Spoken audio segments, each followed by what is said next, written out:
بسم الله الحمد لله والصلاة والسلام على رسول الله وعلى آله وصحبه ولا ما بعد. السلام عليكم ورحمة الله وبركاته. لما دعوة يعشى كنت حنبغوك يجا كمساجك هداية سلف ميديا انت لمتك وعرب هالكن ان كغفل عليو وما كغور بحيو فرين أفري لباتنكي ساعة تغي wareegaysay oo gabar tabasho sheeganaysay masaajka hidaaya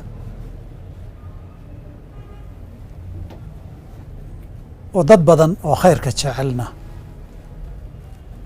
ama runtii iyo xaqiiqada inay ogaadaan iyo wax wanaajintana nala soo xiriireen intii daqsiga ahayd daqsi meel qashin iyo wasakhliba ku dagaayana ay isku dayaan si xun inay u isticmaalaan waxaan rabaa dadkan aan ku wargeliyo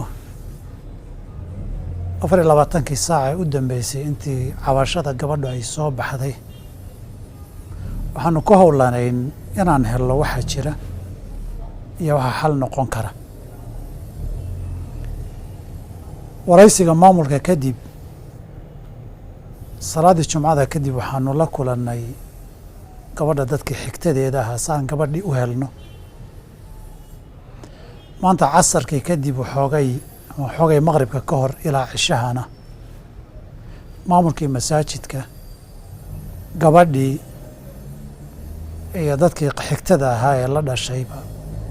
waanu isu wada nimid kadib markii aanu dhegaysaneen gorfaynay sida wax u dhaceen waxaa alxamdulilaah iyo fadli ilaahi noo suura gashay inaan tabashooyinkiina xallino gabadhii iyo maamulkii masaajidkuna iyagoo iscaafiyey oon waxba isu qabin ay caawa kala galbadeen gabadhii culaysyadii iyo mushkiladii iyo tabashadii jirtayna qaybna waan xallinay qaybna waxaan ku howlanahay saan u xallin lahayn marka hawshaasi insha allah alxamdulilahi khayr bay ku soo dhammaatay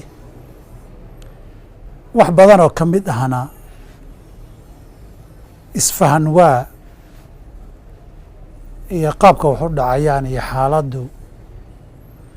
kala aragti duwanaan bay ahayd wax dhibahoo si weynna ma jirin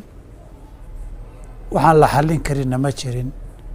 dhammaanna waxaan isla qaadanay hawsha halkan ay ku dhammaatay dhibkiina sidaan isla garannay aan u xallinno waxba uma baahnay hadda in la faahfaahiyo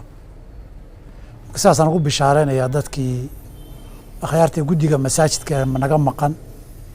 dadka masaajidka ku taxan iyo dadka khayrka jecel dhammaantood inta kale wax ka hadal u baahan ma aha ma doonayni markii hore inaan xataa kilibkan duubo ama hawsha inay dhammaatay aan ka hadlo oo maalin walba dee waxa soo baxay la xalliyaa badan laakiin codsi iyo dalabaad badan oo nagu yimid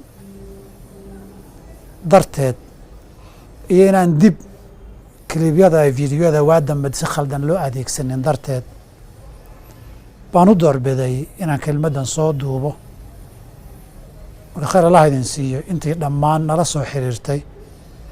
wax naga soo weydiisay waa ku mahadsan yihiin intii ka qayb qaadatay tabashada iyo isfaham waagaas sidii loo xallin lahaana insha allah waana ku mahadsan yihiin miisaankooda xasanaadkana ajir bay ku leeyihiin gabadha iyo maamulkii tala soo jeedintii naga qaatayna dhammaan waa uga mahad celinaynaa idinkana waxaan idin leenahay mar walba shukran wixii xallin u baahan xagga yagana soo mara waad nala soo wadaagi kartaan asalaamu calaykum waraxmat ullaahi wabarakaatu